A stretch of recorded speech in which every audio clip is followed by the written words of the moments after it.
Hello everyone, it's Becky here and welcome back to my channel and welcome back to a new video which is going to be my February wrap-up as well as March TBR.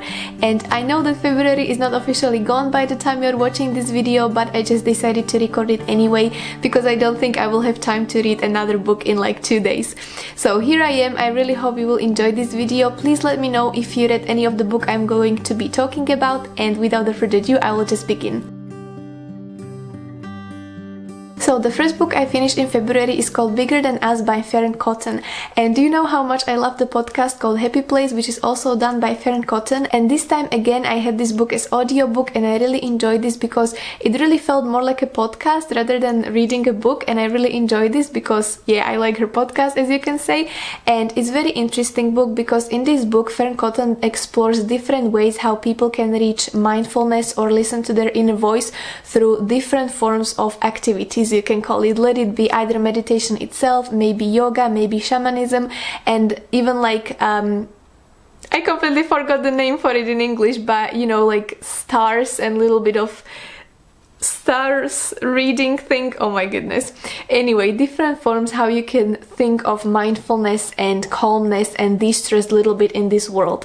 And what I found very interesting and what I really like about this book is that it really does not give you only one point of view and saying, okay, this is the right way how to meditate and it's the only way, but it really gives you a chance to explore what might works best for you and what could be best for you. And I really appreciate this when books does not try to, you know, tell you this is the one concrete way how things should be done and you should do it this way as well. So I really appreciate it about the book, and I think it's a very lovely book to read, especially in these times when the whole world is kind of upside down. So I would highly recommend you to give it the go. One thing that this time maybe not work exactly the best for me, but it wasn't a major thing that would kind of let me dislike the book, but okay, so in this book Fearne Cotton also has quite a lot of interviews and a lot of dialogues with professionals from the field, let it be yoga instructors or shaman, which is very interesting because, for example, shamanism is something I never really paid attention to and I never really explored this topic more, so it was interesting for me as well. But when it comes to these interviews, obviously because Fearne Cotton is the one who was narrating the book and she is the only person who was narrating the book, she also had to narrate the dialogues for both participants. And I think that this time it would work a little bit better if I had the physical copy which I could read rather than listen to her trying to speak for two people, if that makes sense. I hope you know what I mean. But that's the only thing. Other than that, I really did enjoy it, although I did not feel like it's too much new information for me because I do pray every day, so it's my own form of meditation, you can call it. But same as I said, for example, shamanism or even the star reading thing was very interesting for me because I never really paid that much attention to these topics. So I highly recommend you to give it a go and hopefully you will enjoy it as well.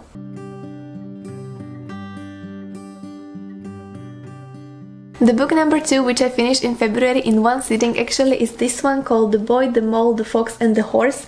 And I was very excited to find this in my flatmate's bookshelf because I seen already many people talking about this book and I wanted to know what is it about. And I absolutely love this book because it's filled with absolutely wonderful illustrations, which I already showed you previously on my Instagram account. And I just really love the style, which is done almost like with ink. I mean, yeah, with ink, I suppose it's ink. But this is a book about the special friendship between these animals and the young boy, and it contains a lot of deep and meaningful thoughts on life and friendship and love and what is really important in life. And if you are like me, that you like highlighting different quotes in the book, this book is for you. It was really beautiful. I wrote down so many different thoughts and ideas from this book. It was really lovely, and it really reminded me The Little Prince by Exupéry because I think it's really a book which is perfect for both kids and adults as well. And it's just wonderful read which you can read within one sitting. I'm not quite sure, no, there is no page numbers, but you can really read it within one sitting as I did because it's mostly with illustrations and the text is very short but on the point. So I highly recommend you to give this a go because it's wonderful.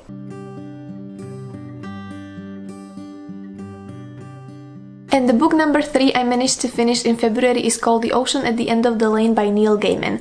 This was very interesting experience for me. I had this book as a buddy read, a wonderful buddy read with lovely V from Sassy Library Facts and also lovely Jolene from Bookworm Adventure Girl. And once again, I will highly recommend you to go and check both channels out because lovely ladies and absolutely great channels about books.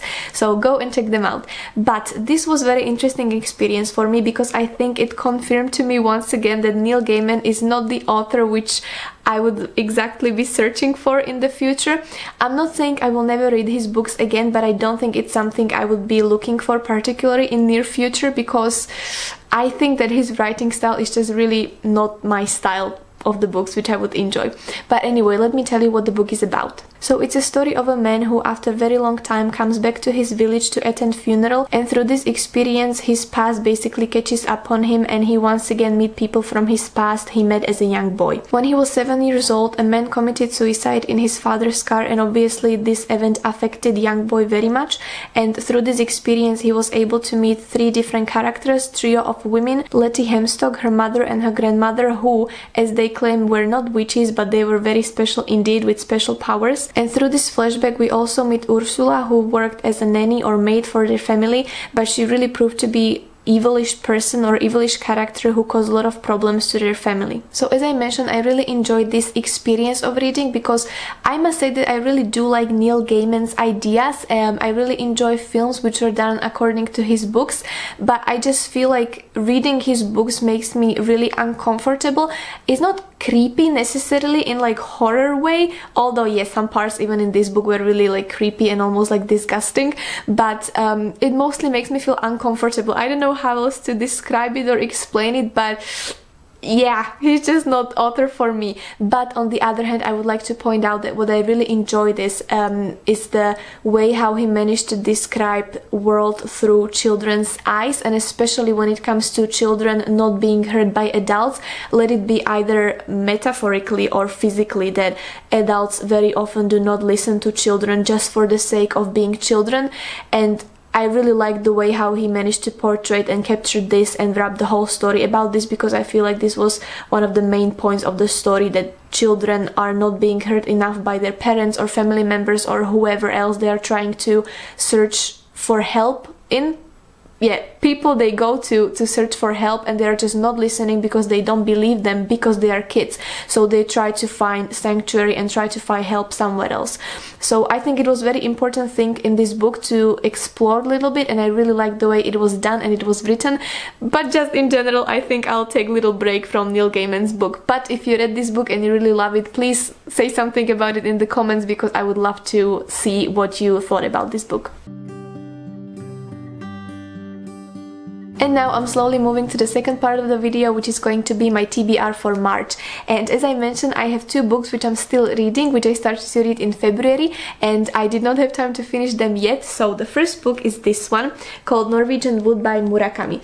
This is a book which I'm buddy reading once again with lovely Ray from Ray of Sunlight. Sorry, my tongue twisted.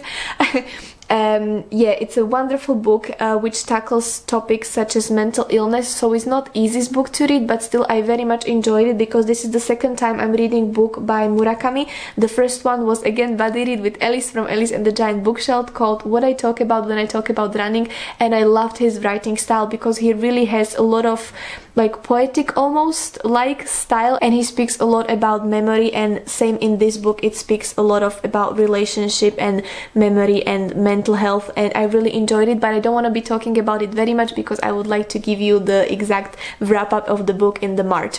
So moving on to another book I'm currently reading is called The Nature of Witches, which I'm buddy reading again with Rosika from Midnight Reader, and it's a wonderful book which I really do enjoy. I love to read this book. I do want to know how the story develops, and it's a story about witches and how their power is affected by nature, and also how nature is affected by their witchcraft, and it's something very interesting with lovely characters. So yeah, I'm very excited to finish this book and tell you about it a little more. And then I have 2 more books which I would like to read in March, but I haven't started yet, and it's another buddy read. Yes, you can say I really do love doing buddy reads. same as much as I do love tag videos. So yes, another book I'm going to be reading in March is called Romanov, and I'm very excited about this because I'm going to be reading this with Jessie from Jessie the Sleeping Koala and also Micah from Micah's Chamber. Highly recommend you to give a go to those channels because they are very creative and very lovely people. So I'm very excited because I don't know that much about the book other than it's based on the story of Romanov family from Russia, which I know nothing more about other than what I've seen in the adaptations from Disney called Anastasia, which is one of the greatest movies that ever made. So please give it a go and watch it if you haven't yet. Absolutely lovely story. So I'm very excited about this book. And then there is one more book which I'm reading, which title I completely forgot, but I think it's called How to Burn This Book, and I was approached by author himself to read this book in exchange for honest review. Is this how booktubers say this? Yeah, he asked me to read this book and I'm very excited because I'm not gonna tell you much about this book, but so far from what I gathered, it's going to be a book of short stories which are probably the strangest and craziest stories I have ever read, and maybe I will read. So I'm very curious and I'm very excited and I'm very intrigued to read this book and also tell you more about it. So that's all, and I really hope that you enjoyed this. Please let me know if you read any of these books which I already mentioned, and let me know what is the highlight of the February for you, and also what is the book you're looking for to read in March. And I cannot wait to tell you more about those 4 books I'm going to be reading in March because I'm very, very excited. And without further ado, I will just thank you for staying here with me until this point. Hope you enjoyed this, and I would love to speak with you in the comments about anything. And without further ado, I will say bye, take care, and I will see you with another video very soon. Bye!